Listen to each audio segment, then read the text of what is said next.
कच्ची झोपड़ी से आईएएस तक सच्ची हिम्मत का सफर। अंधेरी रात, तेज बारिश और छत से टपकती हुई बूंद। एक कोने में अपनी किताबों को बचाने की नाकाम कोशिश करता एक लड़का, जिसके चेहरे पर गरीबी की लकीरें थी मगर आंखों में सपने जिंदा थे। ये कहानी है राहुल की, जो एक छोटे से गांव में एक कच्ची झोपड़ी में रहता था। उसके पिता एक मजदूर थे जो रोज खेतों में मेहनत करके किसी तरह दो वक्त की रोटी जुटाते थे। उसकी माँ एक सादी सी सिलाई करने वाली महिला थी जो दिन रात मशीन के आगे बैठी रहती थी ताकि अपने बेटे का सपना जिंदा रख सके। राहुल स्कूल जरूर जाता था, लेकिन नंगे पांव और फटे हुए कपड़ों में। कई बार स्कूल के बच्चे उसका मजाक उड़ाते और कुछ शिक्षक भी ताने दे देते, तुम जैसे लोग तो मजदूर ही बनते हैं।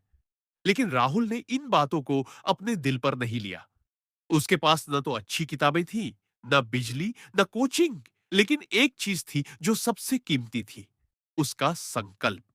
हर रात वह डिबरी या लालाटेन की रोशनी में पढ़ता। एक दिन स्कूल में एक आईएएस अफसर भाषण देने आए। वो अफसर भी एक गांव से ही थे। उन्होंने कहा, अगर तुम सपना देख सकते हो तो उसे पूरा भी कर सकते हो। उसी दिन राहुल के अंदर एक नया सपना जन्मा, आईएएस अफसर बनना। लेकिन सपना देखना आसान था, उसे पूरा करना नहीं। 12वीं के बाद राहुल को पढ़ाई के लिए पैसे नहीं थे। उसे मजदूरी करनी पड़ी। दिन में ईंट ढोता, रात में पढ़ाई करता। पहले साल वह आईएएस परीक्षा में सफल नहीं हो पाया। लोगों ने कहा, तू नहीं कर पाएगा, छोड़ दे। लेकिन उसकी मां ने कहा, जो पहली बार में गिरता है वो हारता नहीं, वो सीखता है। दूसरे साल राहुल ने जी जान से मेहनत की, दिन रात एक कर दी।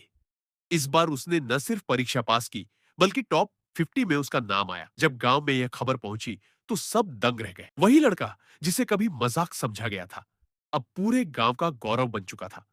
बल्कि अपने गांव में एक स्कूल, एक लाइब्रेरी और एक कोचिंग सेंटर भी शुरू किया ताकि कोई और राहुल अपने सपनों को कुर्बान न करे। यह कहानी हमें सिखाती है कि परिस्थितियां चाहे कितनी भी कठिन क्यों ना हो, अगर इरादे मजबूत हों तो कोई मंजिल दूर नहीं। कच्ची झोपड़ी में जन्मा बच्चा भी आईएएस बन सकता है, अगर वो हार माने बिना मेहनत करता रहे। याद रखो, सपने वो नहीं जो नींद में आते हैं, सपने वो हैं जो नींद उड़ाकर पूरा करने की जिद पैदा करते हैं।